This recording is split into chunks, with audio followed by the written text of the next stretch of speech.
Hi everyone, I'm Novalax here. Just a quick couple of forewarnings before I start talking about the topic of today's video. First of all, I'm recording this predominantly in one take, so I apologize if I ramble a little bit or if I make any sort of weird noises or I pause for a little bit. I'll try to cut out the more egregious examples as best I can, but just so you know that I'm recording this in one take. Second of all, I apologize as well for using footage as B-roll. I didn't want to make this just a blank screen for the most part. I imagine some people probably don't want to watch a video with B-roll footage, so what I will do instead is I will link sources to every single article and topic I talk about in the video. I will make sure that everything is linked there so you can look for it and fact check yourself if you absolutely want to. But with that being said, let's get into the topic of today's video, which is the UK Online Safety Act, or the UK Online Safety Bill. Pick your poison, whatever name of the two is more suitable for you. To summarize the effect of this bill, what this bill is meant to do is that it is designed to prevent minors from accessing harmful material. So we're talking extremist content, content that promotes criminal activity, stuff like drugs, crime, violence, all that kind of things, illicit material like pornography, that kind of stuff, right? It sounds like a very good idea in theory, until you realize that nothing is ever really as good as it seems and is pretty bad. I mean, first of all, the ideas and definitions of quote-unquote harmful material are very vague even in the article itself, and it seems very wide-reaching in scope. What does it necessarily mean by harmful material? How do you quantify that? I imagine a lot of people will be like, it's pretty obvious you're trying to false flag, but keep in mind that governments in other countries like the US have tried to do very similar acts before for all sorts of material, not even necessarily related to pornography, and payment processors are doing this exact same thing as we speak. So it's not too far-fetched to say that this has much more wide-reaching consequences than people realize. Keep in mind that this bill is being introduced at a time where the government wants to reduce the minimum legal voting age to around 16 or 17 years of age, which presents this very interesting quandary where people who are still very much quantified as minors are legal to vote, but they can't go online and watch certain combat sports or talk about anime or manga, or, I don't know, maybe listen to music with certain themes not even necessarily related to sexual or criminal activity. That sounds very strange and sets a very awkward precedent that I imagine many people will be left scratching their heads over. Now keep in mind, to access a number of these sites come, I think, July the 25th or so, you have to give companies your legal documentation or give them a scan of your face in order to continue using these services to verify you're an adult. Two of the companies that provide age verification tools are Persona, a US-based company, and Kid Web Services. Let me clarify this for a moment. You are giving, if you are a UK citizen, your ID to the people who made a tool who also created Fortnite. It sounds crazy, right? Very, very, very strange. I'll say this as somebody who lives in the UK, which I imagine is a relatable experience for many of the people who might watch this video. Dealing with the government through identity verification is often done through third parties anyway, for some reason, because the civil service can't do it. And it just makes the whole process an extremely strenuous affair for everybody involved. A lot of the third parties who are doing this on behalf of the government or the civil service are oftentimes underpaid, undertrained, understaffed, overworked, and sometimes even just flat out incompetent. What this serves to do as a result is it makes the civil service look bad, a reputation that is only starting to get worse in recent years, makes the people who have to verify their ID, understandably angry, and overall leads to a garbage experience for everyone involved. Now, this all sounds pretty bad in isolation, as you can imagine, but this goes from bad to worse when you realize that the Online Safety Act is now only being enforced hot on the heels of a very recent, and we're talking less than 48 hours at the time of me recording this, data breach that implicates about 100 members of the SAS and MI6, as well as probably somewhere in the realm of about thousands of Afghans being relocated to the UK following the recent decision to move a ton of military resources and personnel out of Afghanistan.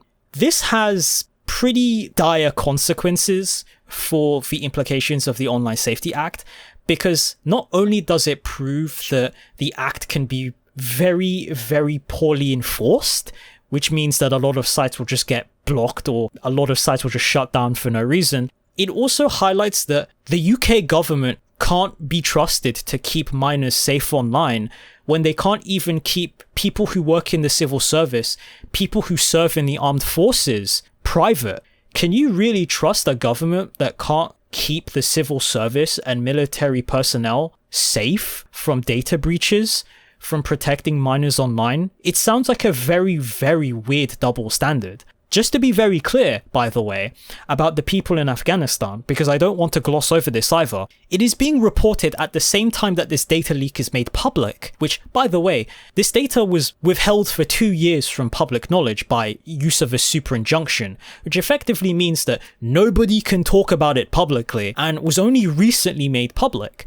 People in Afghanistan, at the time of me recording this, are reporting that their family members, if not them themselves, are being hunted down by the Taliban because their names are in the leak. Let that sink in about what the aims of the Online Safety Act are meant to be, and you make your own conclusions on that. Going back to people in the UK for a minute, there was a CIFAS report in December of 2024 that states that ID fraud costs the UK about £1.8 billion a year. Keep in mind that because you are giving your ID to third-party companies, what does this mean? It effectively opens up a privacy quagmire where companies that now operate in the UK now have to operate very, very cautiously, because now they are very much a target and or hotbed for malicious actors and hackers who see this basically as open season. If you are a company that operates in the UK or provides online services to companies in the UK, you are basically putting a target on your head for people to essentially just try and breach you wholesale. Because keep this in mind, the average person in the UK is very much technologically illiterate. This is going to be one of the, if not the biggest case of ID fraud that we might ever see in our human lifetimes in the sense of the UK, if this bill continues at the case it does now. So what does this mean for people living in the UK then? What can you do? Well, first of all, I'm going to link to where you can sign a petition to hopefully convince members of parliament to repeal the Online Safety Act. I highly urge people as well to email their local MPs. I will link to where you can find that information yourself down below in the description of this video. Make sure that you make this information heard as much as possible and highlight just how much of a bad idea this is. Because I highly imagine that the online experience for UK people is just going to get worse, especially if you're a minority, especially if you're queer, especially if you're both of those qualities. But I digress. What does this mean for me as a YouTube quote-unquote content creator? And what does this mean for the future of other content creators who live in the UK on YouTube, whether you're small or relatively decent sized? It's very likely that for me personally, and I imagine for a lot of UK citizens, that you'll have to start verifying your ID for video hosting sites like YouTube, while research and production for future videos for me just goes down the drain altogether, considering I might not even be able to access sites and services that allow me to do the research I do for previous videos to the same degree that I do now. It's pretty likely that a lot of websites will just stop providing access to the UK altogether, much like many websites in the US and certain countries like Japan now also block people within the EU from accessing their websites under GDPR. It's pretty likely that this will have far-reaching consequences and people will get pissed very, very quickly. A point that I don't see a lot of people talking about regarding quote-unquote harmful material, you can hear me scroll up and down as I take notes here, is that this whole bill opens the door to a ton of channels who talk about quote-unquote potentially harmful content. We're talking people who talk about anime, manga, queer content, maybe even history, effectively just being taken down wholesale, because that could very easily fall under the purview of harmful material, and as you imagine, companies still have to abide by laws. I know, it sounds very funny saying that, considering people will easily copyright strike you for anything and everything under the sun, but they still do have to sometimes follow laws, and if that's what they have to do to continue operating in the UK, I imagine Google will probably take that step. it's doubly concerning if you're a queer creator as well, because I imagine that this rule will basically be applied pretty much at random and pretty much without abandon to those particular groups of people, which I think is very unfortunate and something that I can't stand by in good conscience, knowing that as a content creator myself, people who I look up to, people who I often watch and support in some way, are basically being affected in ways that potentially damage their livelihoods here. I very likely might not be able to do much with the channel in future that I would like to do, such as research and other stuff, but I also just don't want to open myself up to copyright claims and also ID theft as well. You've seen a ton of videos over the last couple of years from massive creators like Linus Tech Tips, where people essentially get their YouTube channels hijacked under the guise of sponsorship deals. Imagine just how much worse that's going to get for UK content creators, and especially UK content creators who have a platform, because now this effectively puts the proverbial gun to your head and tells you, yeah, you're going to have to be super diligent because you don't know whether you're having to deal with YouTube specifically, or you're probably just getting scammed out of your entire livelihood by people who just see you as another number that they can steal from. For me personally, I'll try to complete the current video as best as I can, but until then, what I can say to people watching this video is share the bill with UK content creators, UK creatives, people you know who live in the UK. Make sure to share the petition and make sure they sign it.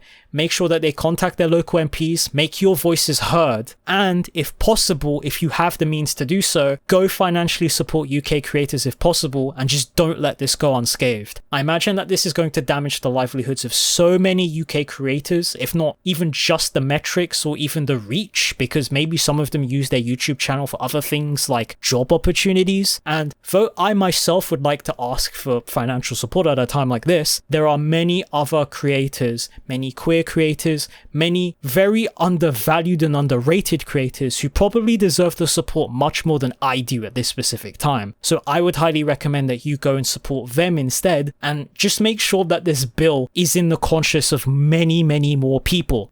To conclude though, it's pretty likely that the bill does get overturned very quickly as companies leave the UK in droves and the entire internet just becomes basically unusable if you live in the UK because you just can't do anything. But that's a little bit hopeful considering the current state of the current government and the fact that when it comes to internet matters in particular, unless people make their voices heard and start arguing very loudly about it, like with stuff involving SOPA or PIPA, if you remember that from, God, what was it, a decade ago at this point now? It's a long time. You can probably imagine that this bill might fly under everyone's radar and people will just do nothing about it. Until then, keep yourself safe, continue to support UK content creators how you can, just make sure that this bill doesn't pass, for everyone's sake.